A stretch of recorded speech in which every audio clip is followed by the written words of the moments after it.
Hi, everyone. Welcome to the Learning Jam. We're so excited to have you guys here. Leena, do you see the ticker going up really quickly?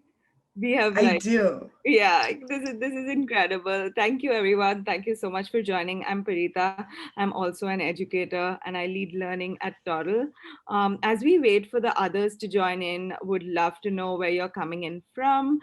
You can put it in the chat. Would love to know and make sure that you respond to all participants and attend panelists and attendees, so everybody can see each other's chats. Really excited to have you guys all here.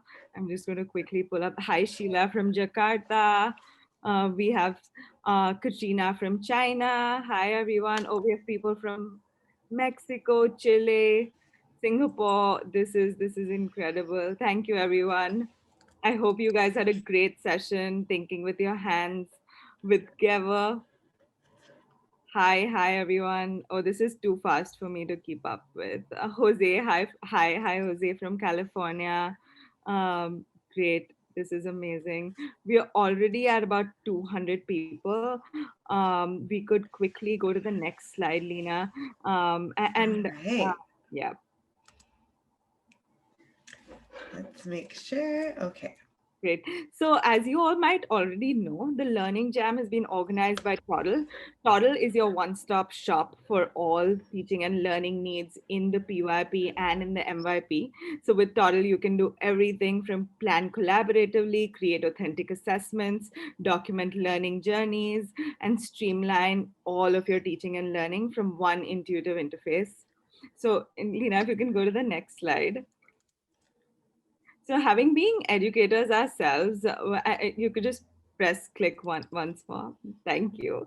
So, having been educators ourselves, we deeply value lifelong learning, and our goal really is to delight all of you all the time by bringing all of these great initiatives together. So, we did the PYP Leaders Bootcamp, we did the Inquiry Educators Summit, which was the largest gathering of inquiry educators from around the world, and today we are here for the Learning Jam. And for us, the Learning Jam signals a new direction in teaching and learning. 2020 was all about adapting to COVID and online learning, but we think 2021 is about stepping that up and going to the next level. So that's pretty much it. Before we begin, I want to go through a few housekeeping points. Lena, if we can go to the next slide, and then I'm going to give it away to Lena. So we can't hear you. Dr. Lena can't hear you. I can't hear you. So make sure that you put in all of your questions in the Q&A tab on the right of your screen. At various times, Dr. Lena is going to ask you to pause and reflect, and to interact with all of that. Make sure that you're on the chat. The chat is where a lot of rich learning happens, a lot of great exchange of ideas. Make sure to reply to all panelists and attendees, right? We will not be using the raise your hand feature. I see some people have raised their hand. Don't raise your hand. We'll do everything in the chat and in the Q&A. I also wanted to say that this webinar and the Learning Jam has been independently organized of the IB or of any other organization. And finally, I want to say a big thank you to Dr. Leena for doing this pro bono, and for also sharing all of your learnings with our community. We're so excited to have you here. I'm not going to take any more time. Please go ahead. Thank you everyone for joining, and thank you, Dr. Leena. Awesome. Awesome. I am so excited to kick off your morning, your afternoon, your evening, wherever you're coming from. So if I could just get a quick thumbs up in the chat, you can hear me, you can see me, my sound works. Am I on mute? The favorite mistakes that we always, know and love right here, right? In all of the world of distance learning. Thank you. Thanks. Awesome. Okay. All right. Well, for some reason, my what do you call mouse? I can't see it. I'm kind of just like guessing, and I'm like, all right, well, let's just see what happens. Okay. All right. All right, everyone. So I'm here to talk about making your net work. We always talk about collaboration, networking, engagement, and whatnot. However, we have been in a time and just, what's that word that we're always saying and probably sick of now? Unprecedented times, right? And it's so important for all of us to really come together, just like we're doing right now in this learning jam. But what about after the learning jam? And what about in our own networks, in our own schools and districts and countries? We're all over where we have this vision for education. Now, how do we really harness the learning that we want to take on and make it so that we have the same sort of fervor and the same sort of excitement throughout our entire teaching year? So, and that's what I want to do because this is hard. This is hard. If anyone thinks this is easy peasy, then I think I need to give you my microphone because you probably know some secret that I don't know of. So if you're struggling and this adaptation to distance learning, to COVID, to science has been really difficult, you're doing everything right. You are still a stellar educator, and that is why we have our network here, because we want to make sure that we're all learning together. So that's my contact information, and that's what we're going to work on this in the next hour. So, a little bit about me. I was a math and science and health teacher as well. And I also work with pre service teachers. We're at a time where we probably are at an all time low, I want to say. Don't quote me, but I'm pretty sure right now, in the way that teachers are treated, in the way that in the demands of what teachers are going through right now, it's been really difficult to recruit and retain our teachers. I don't know, right here on the US mainland, we're definitely struggling with that. And so I actually work with pre-service teachers. And the good news is that there's hope. There's hope for our profession, and we're really all in this together. And then I also work closely with our association in terms of California science education and in terms of some of the state legislation and getting access to science education. And one of the things that I saw is that we talk about equity, we talk about social justice, and we talk about this idea of, educating every single student, right? Not just a high income, not just those kids or these kids, but all kids. And however, we're missing the mark when it comes to math and science. For some reason, there's this huge gap of access to math and science and STEM and engineering and computer science, especially for our minorities, our students of color, and our students that are in lower income, lower socioeconomic areas. So that is where STEM for Real was born, to really look at the intersection of equity and social justice and science and math and STEM, not just doing one, not just doing other, but really doing both at the same time and making it for real. So in the next 56 minutes or so, or however much time I have, this is going to be the overarching question that I want you to ask yourself. How do I incorporate this idea of anti-racism and social justice into my everyday STEM teaching and learning? So this is our guiding question. This is what I want us to talk about as we sort of think about our network and our networking and building our work. Now, since I just saw it right here, the difference between STEM and IB. IB is the International Baccalaureate program. So I'm sure you have all the things that go with IB math, IB STEM, etc., or IB science, or IB biology. STEM, the way I look at it, it's science, technology, engineering, and mathematics. So I really look at the domains and subject areas of math and science. And I also look at how all four of those domains are intertwined. So that's where I come from in terms of the definitions and looking at that. So when I say STEM teaching and learning, it could be math teaching and learning, it could be science teaching and learning. We're really looking at how you're practicing this idea of anti-racism and social justice. Now, I will say this. Oh, well, my students are from affluent communities, so I really don't have to know about this. Or I don't have a lot of diverse students, so this is probably not for me. And when I hear that, I think that really anti-racism and social justice education is for everyone. We all need to see scientists of color. We all need to have platforms where students, no matter what color, no matter what socioeconomic status, we need to teach a vision to everyone that anti-racism is the goal. And so with that said, this training, I think I'm already speaking to the people I saw in the chat. You know, we have educators from around the world. And my goal is that you walk away with truly an impact and you find the why behind your instruction. Why are we here? Why are we here on a Saturday or, for me, Friday night? Why are we here coming together? It's obviously more than a paycheck because we do so much and our commitment is so vital. So we want to harness that why, that power of our why. And I saw in the chat, hey Kirsten, that we have STEM, we have STEAM.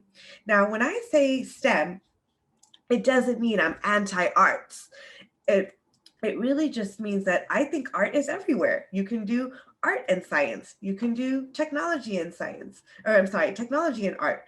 I don't think, and of course there are different ideas on whether to, include art or not in the acronym. For me, art is always included. I think art is very vital. Music and everything, looking at history. So when I say STEM, I really think about science, technology, engineering, and mathematics, but it doesn't mean I'm excluding all the other topics. I think literature has its place in STEM. I think, so that in terms of semantics. Now, sometimes art is like you have to make it explicit, and I agree. So if you want to call it STEM, you want to call it STEAM, I'm okay. Either way, I like art either way. So these are our goals. We want to connect our instruction to our students. And we're going to go through a process of how to critically look at our case study students and really bring in that vision and their stories into our instruction. Then we're going to look at a strategy on how to make our phenomena culturally responsive. And that is, how do we really create that impact that we want for our students and our student learning? How do we create that relevance where our students go out there and they're like, Miss, Mr., Doctor, whoever, I know exactly what I want to do and I want to, problem solve and I want to do this. So we really want to harness that excitement with our students. And then finally, I know someone mentioned this already in the chats, I really want to get at how we can prioritize social justice and anti-racism. So yes, Sunita, thank you. Okay, so as you know, with PD, it's like more of the same, like, oh, so we're going to learn a new acronym and we're going to do this and what's IB and what's NGSS. And next thing you know, you walk away with a whole other set of acronyms, right? And we still have the same problems. And I think that for the purposes of professional development, that's why we have a network. And it doesn't have to be our network, but a network is so important because I want to know, hey, Sunita, when we learned that that strategy in Leena's session, how did it work in your classroom? What did you do? What did your students get? And you can compare notes and vice versa. So that is why I think that we should have this connection that goes beyond, today's date, and we continue to foster these conversations. And another thing, although this is a funny meme, looking at the plate of teachers. It's like coffee, this, that, copies, this, and having to do so much that our network is really a great way to have that accountability as well. All right, so looking at, I want you to now think about your own education. And I want you to think about your own inequities.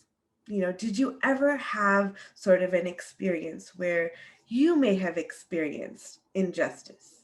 You know, and feel free, you can journal, you can say it to yourself, you can, you know, add it in the chat. It's really up to you. I really want you to think about this idea of inequity in education. Now I pose this question. We learn about racism, we learn about anti-racism, and we learn about STEM, but what if we can do both?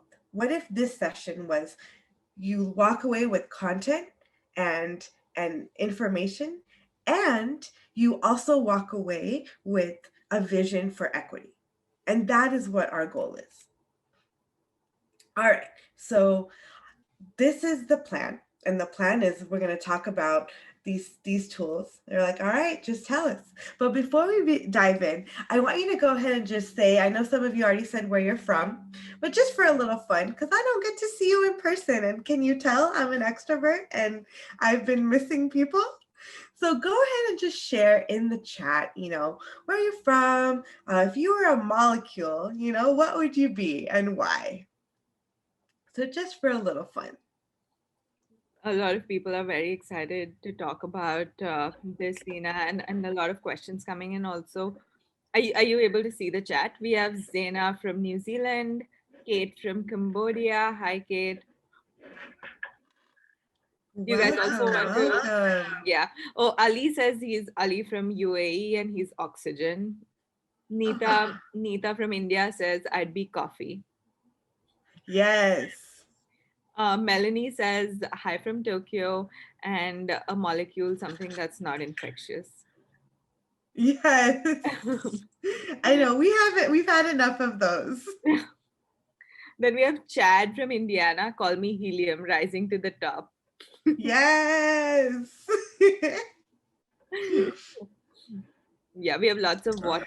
Yeah, we have lots of molecules. Hey. Yeah, well, you know, it's after 5 o'clock somewhere. Yeah. Awesome. Okay. All right. So just a little bit about me, you know, I taught and this was, you know, even when I was a first year teacher, it was all about teaching to the test, the IB test, the California Science test, and my students have to do well on the test. And it was all about like testing, testing, testing. And I know, you know, same thing, you know, with in India, it's like, how do we get into IIT? How do we get those, you know, it's all about the test. And we really lost the why factor in why our students are learning. And I get it, there's a system. Unfortunately, the system is very broken. And that is where we as teachers have to really harness and factor in how our students are experiencing their learning. How are they really getting at, again, giving them that why factor? So one of my students, we had a situation where she was in one track, you know, like we had a school where they had some students were in the honors classes and then some students were in the, okay, like we just, maybe you can just get by here. And so when her teacher said, you know what, you should really be in the honors math class. So they moved her into my honors math class. And I was like, wow, she was the top of my class. She had, you know, A's and everything. And I was like, wow, okay. And then she, after my class, someone in her high school, they said, oh, you're not really a math person. And after that, she never took a math class again. I caught up with her and met up with her. She made me feel very old. I was like, wait, you're all grown up now. You're not in 8th grade. What happened? But hearing that language, hearing her share that story with me, like, oh, you're not a math person. First of all, here's how you be a math person. You do math, you're a person, done. Second, it's just that how damaging language like that can be to a student, and where did that personify? Like, where did that image come from? Was it because she was Black? Was it because they had an implicit bias? Did it have anything to do with that at all? So when we have this perceived notion on what our students can do, that translates to them. And she didn't take a math class again. So it's interesting how I had her, she was at the top of my class in 8th grade. And then moving forward, it's like, well, wait a minute, how did we lose someone in our pipeline? So that's something to really think about. So now I want you to think about your experience after hearing this experience. Reflect on what you sort of journaled, if you did journal, and really think about that. Think about, how does this shape your current teaching career? Is there a personal experience that you reflect on all the time? I know for me, I was always tracked into the honors and AP classes in my school. And then I got accepted to a nice university. I went to UC Berkeley and, barely somehow made it. That was hard. But just thinking about that opportunity that I was given. And yet now I'm looking back and I didn't even realize it until I was a teacher at the same community back in my middle school and high school. And I was like, wow, only my honors classes got that intense, instruction. And what happened in the other classes? What happened in the English language learner ELL classes? I had a cousin who said the wrong word. She said, I don't know if I'm saying it right, duckun, lid for lid. And within a day, she was transferred to the English language learner track. And she knew English, it's just, we're kids. We are learning different languages. So it's really interesting how quickly we're making these decisions. So with that said, this is our framework, and this is how we really look at how we're going to do both. We're going to do STEM and we're going to do justice at the same time. So our framework is all about creation, connection, and cultivation. However, there's a reason why connection is on top, because in order for us to create these awesome and amazing science and STEM learning experiences, we have to connect, right? We have to connect with our students. Just like here, I want to connect with my audience. I don't want to sit here and talk about California all the time when I'm in a room full of world educators. So that's why the first thing I wanted was, hey, tell me where you are. Tell me where you're from. Tell me what you're experiencing. What is something that's going on with you? Because I want to establish that connection. I don't want to just come in and go for an hour, right? So here are some of the problems that we have already. And if there is anything else on the slide, please add it in the chat. But we always have, we don't have time to teach NGSS on top of, IB on top of this. And did you see I changed all my spellings to the British Indian English? I was so excited. So rigor and representation and analyzing, you'll see I was really proud of that. But you're seeing that it's hard. Like, let's say, there's some people in the chat that are really about anti-racism, they're really about equity, and then they're collaborating with a colleague that's like, look, I'm here to teach the standards, teach science, and go home. How many people have had that?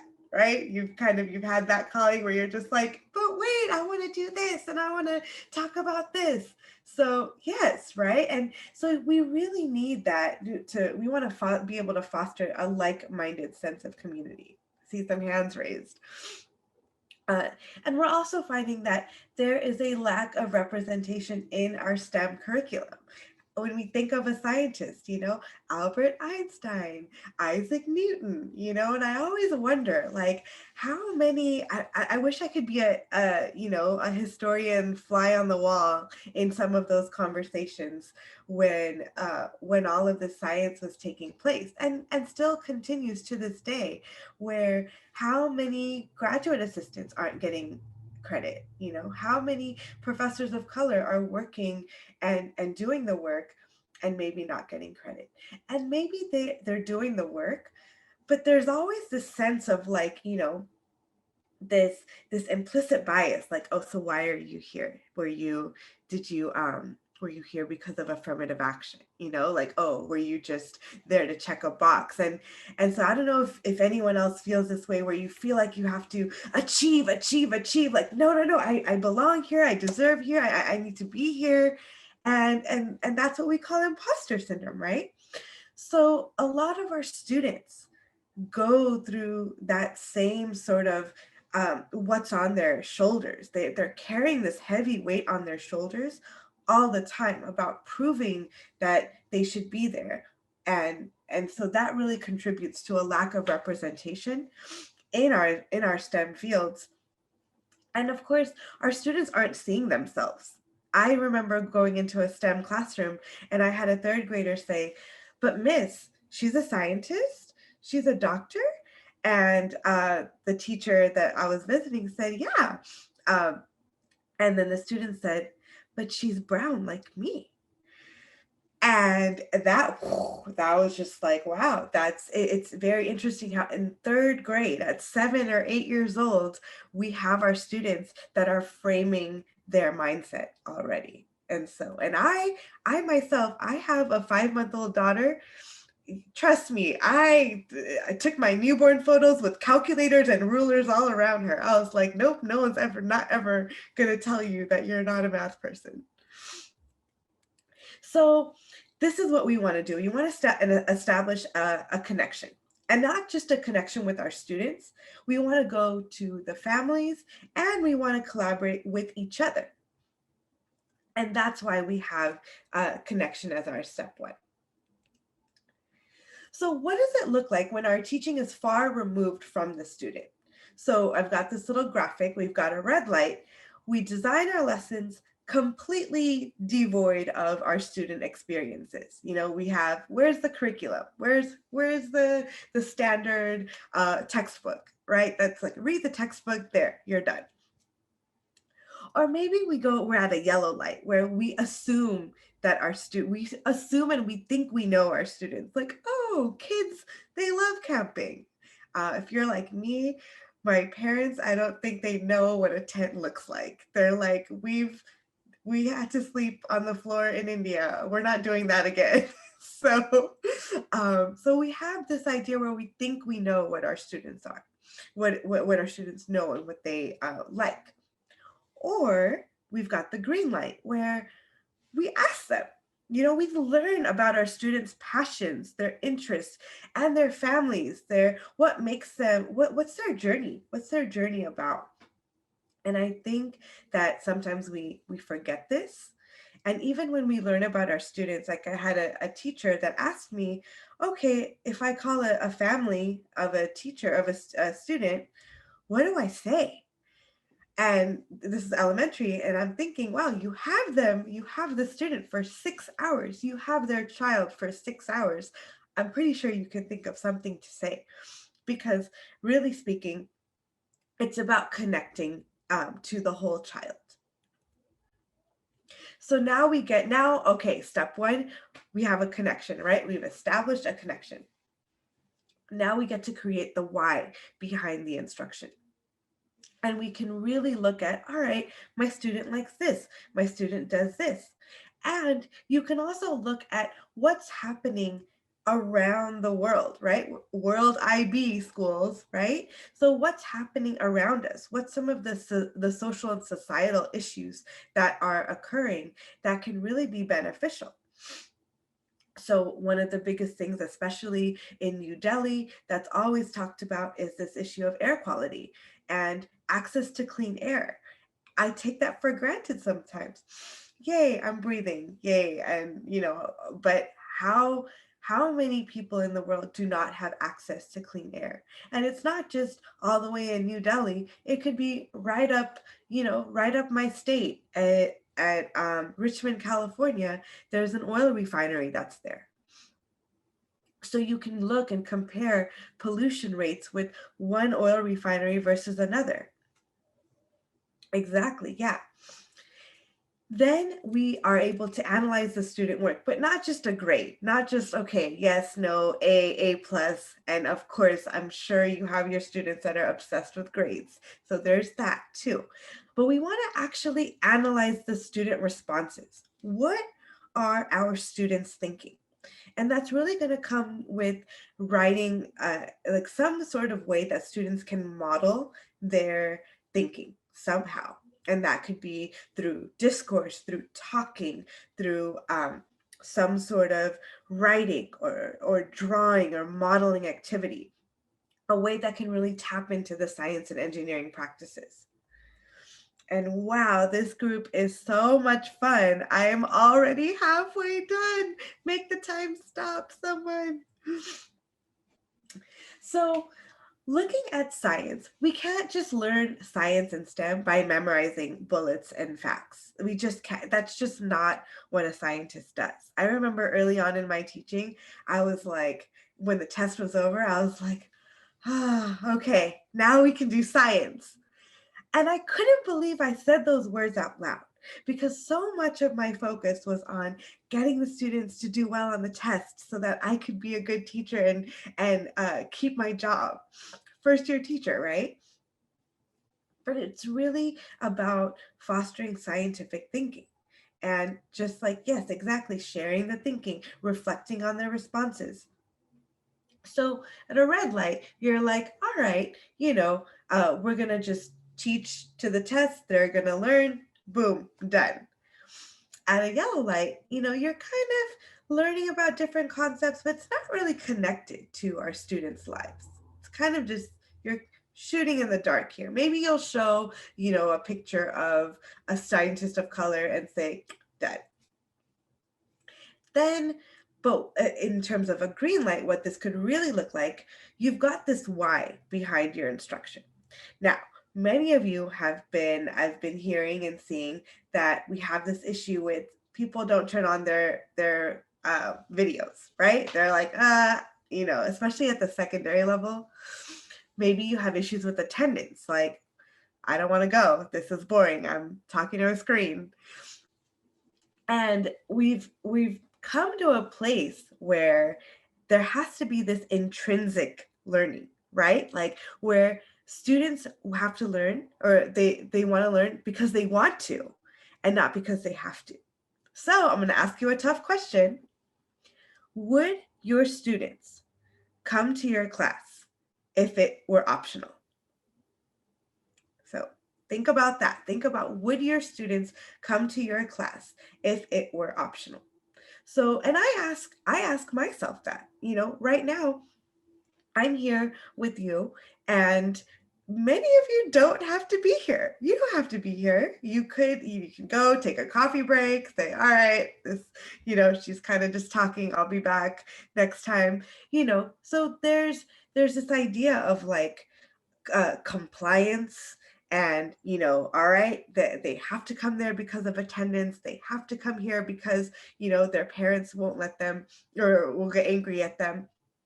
But then I see in the chat, no, yeah, I think my students would come. They love music, we've got the art teachers and whatnot. And then yes, we see in person, yeah, they all would. And that's been tough too. I'm an in-person person. I need to see you. I need to like give hugs and talk. Like COVID is not just attacking me, it's attacking my lifestyle.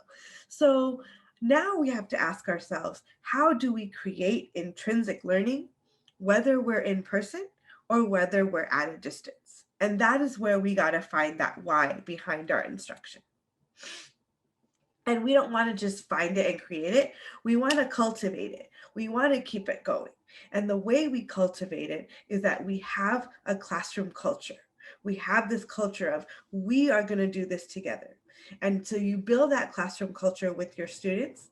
And then also, you and I, this group, we build our classroom culture, or we build our culture of learning together as professionals, as educators. And then we continue to cultivate these teaching techniques with our students.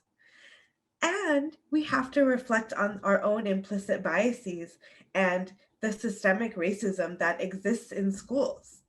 That's just, it just has to happen. It has to occur. I'm not going to sit here and tell you I don't have any biases. It is inherently in our human DNA. That's how we categorize people.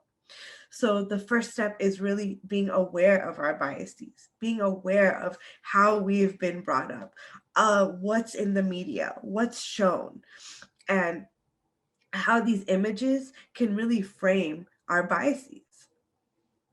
So what does that look like? As you can see, schools can be very individualistic. They can be very competitive. What's the first thing we do with our IB scores? What did you get? What did you get? How many people passed? And yes, ultimately, that is something to consider. But we're really losing our why behind our learning when we forget this community aspect. We really want to build that community, and that really starts with reaching out to our families, reaching out to our community members, and having that why. So I want to pause for a little bit. I see some comments in the chat. Yes, that is part of getting an education. And that's why, I'm not saying, oh, we're all just gonna, sit around and talk about flowers and it's gonna be great. But what I'm saying is that there are these systems where the schools are built upon this. And so recognizing these systems can help you as a practitioner be aware of what is keeping our students down. And that is sort of why I bring it up. So these are some of the root causes that I've gathered as we discuss, our problems of teaching, about our problems of systemic racism and the issues with having social injustices that exist. And it really comes from that school to STEM to career pipeline. So here's what we've done. We've taken all these problems and we've categorized them. And this is how we are addressing these problems. Because through our connection, through our creation, through our cultivation, we're going to be able to address it together as a network. And that is how we create this sort of for real STEM anti-racist learning. That this is how our mission. So through all of these 9 ways, this is how we do it. And I share this with you. Don't worry, you're going to get access to the slides and all that. Like, oh, you're going too fast. But I wanted to make sure that we got to the science and the fun part. Okay, so now we're going to take a deep dive. I want you to now think about a case study student that is very near and dear to your heart. Who is your Bridget? So I had my case study student. Who is your student that really, like, the first thing you think about? And this can be a student that you love, you hate, you just, you love and hate. And there's, there's this sort of, some sort of connection that brings you to this student. And I don't mean hate like, just the expression love-hate relationship. So think about that student that has a special place in your heart. Yes, I see in the chat that we're, thinking about a name, that, you're putting a name to a face. Now, I tell you about that because we see all these statistics, right? So here is the statistic in California. So this was based on 2014. The graduation rate for white students was 87%. Yet for Latino students, it was 77.8. And then you go down to our Black students, and we're all the way down to 73%. So why is there this disparity? What is happening? It can't possibly be skin color. It can't possibly be like, oh, well, that's why. So there has to be systemically wrong. Something is systemically wrong that we need to figure out. Then looking at the science assessment scores, we're seeing that the white students scored 18 points higher than Latinx students, and then 24 points higher than our Black students. So something is happening, something's going on. So the reason why I bring up these statistics is because we have to put a name to these statistics. I like when I see, 24%, 24 points higher than Black students. Wait, that was 24 points higher than Bridget. That was my Bridget. So I say that because uh, as we go through this, and Sunita, that was sort of like a snippet. I'm sure I can give you the full article, and it breaks down all of the data. But I say this because, we see these numbers, and numbers tend to dehumanize our practice. Numbers tend to, we just stick with the data, and that's true. However, stories are also data. Names are data. So we have this data that we collect, right? Our assessments, attendance, behavior, report cards, CUME files. But what about their stories? What about their interests? What about their goals? Remember in second grade, that was the last time I was asked, what do you want to be when you grow up? And, we've got astronaut and this and that. And, how do we foster that sort of goal and continue it as students are learning? So I remember in sixth grade, I wanted to build computers. I loved computers, like, Windows 95. I'll let you do the math. I was so excited when it came out. And then now it's just like, I remember in high school, I'm like, oh, that's not for me. That's too difficult. Where does that happen? Like where this sort of, it just sort of jumps off and we lose that, the pipeline. So, also moving forward, and I do want to actually talk about this. So there's this idea, this notion about color versus culture and socioeconomic status. And I think race and poverty and socioeconomic status can ultimately get conflated. And the reason why I bring this up is because let's look at Serena Williams, my favorite tennis player. And we talk about the mortality of Black mothers, and that it's much higher. Black mothers have, especially going through pregnancy and delivery, they have a much higher mortality rate. And so you would think, oh, it has to do with socioeconomic status, with just in terms of how one race is not, maybe they're not getting access to high quality medical care when they're delivering their babies. Then there's Serena Williams. Money all over the place, from her fashion line, her tennis, her this, her that, everything. And she almost died. So when we're talking about race and when we're talking about socioeconomic status and poverty and culture, I think that the first response is to think about, oh, it has to be economics. And yet we have these counter examples that do exist as to, well, wait a minute, how did she go through something like that then? And then now she sort of talks about the importance of mortality, and then the lack of diversity that exists. How many Black female doctors are there delivering babies? That's something to consider too. A very, very close friend of mine and my former professor, Dr. Tyrone Hayes, he asked a good question. He asked, would we have a cure for sickle cell anemia if we had more Black scientists? Sickle cell anemia is a condition that affects predominantly African American populations.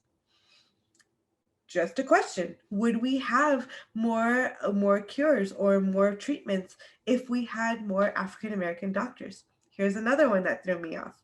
Would we have more male birth control options if we had more female research scientists researching that? I'm just wondering. It was a question that he asked me almost 20 years ago when I took his course, and that number just keeps getting higher and higher because I swear I was just in college 2 years ago. I don't know what happened. So I digress. I guess that's what slides are for. So looking at going beyond traditional family engagement, we don't want to just set up an automation to call our parents. We really want to establish that connection. Some detrimental phrases to family engagement that I hear are things like, this is America.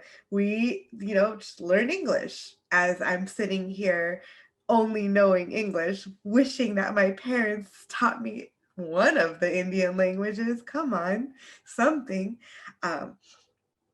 So just thinking about things like that, or also instead of viewing our English learners as they don't speak English, looking at them as, wow, they are fluent in a whole, they are fluent in, sorry, let's try that again. They are fluent in a whole other language. So thinking about that as well. So this is what I urge you to ask yourselves. Who are your case study students? So these are some questions. What do they like? What do they dislike? Getting to know them. And darn, I'm going to go, is it okay if I go 6 more minutes and then we do questions? Absolutely, Leena. Okay, all right. Okay, so the reason why I say that we should look at case study students is because this is going to be the foundation for making sure that we have a qualitative lens into our students' lived experience. So one of the issues that has occurred in the United States has been the famous case of the Flint, Michigan water crisis. So, before I dive into that, I just want to highlight Mr. Garcia from one of the school districts we've worked here in the States.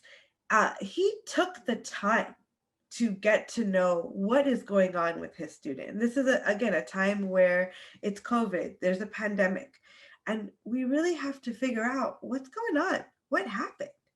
And taking the time to get to know this student really got Mr. Garcia to think about, wow, oh my gosh, this student needed a shift. There was something happening that was going beyond his biology class. And so something like that occurred. So who are your case study students? We're going to go ahead and take another deep dive. And now think about the why behind your instruction. Of course, I had way more time in my head, and then you all are just too much fun. So I want you to think about your instruction. What did you teach this week, or earlier, or any time really, and think about how it affects your students' lives. So for example, we always think about our with the water cycle. We think about the water cycle. It's like, oh, let's talk about the rain shadow. Embarrassingly, I just learned about what the rain shadow is in terms of like mountain ranges. And I think the goal was to connect with, oh, look at the mountains, look at the rain here and not here. Why not? But really, I just was like, wait, what? Why are we doing this? And my students, when I taught the lesson, they're like, what are we doing? Many of them hadn't been to the mountains. So what if we could, instead of teaching about the rain shadow, which is a great, it's a great phenomenon, but what if we can choose a phenomenon that actually affects their everyday lives, like clean water? I promise this is water. This is not vodka, even though it is after 5 o'clock here. So thinking about that, this goes to the point of, not just memorizing facts, but we want to create that relevance. So how do you set the stage? Like I said, we want to have that hook. So we call it the standard, hook, and society. So that's going to be here. So I am going to give you 2 glasses of water. Let me pair it so you have it next to you. All right, so we've got 2 glasses of water. We'll call this A. I'm hoping we've got some signers in the audience that appreciate my attempt at inclusivity. And we've got B. So in the chat, just a quick little chat, tell me, what would you want to drink? You want to drink A or you want to drink B? They're both water. Ooh, we've got someone A, huh? Mystery substance. When we've got B, got A, we've got B. A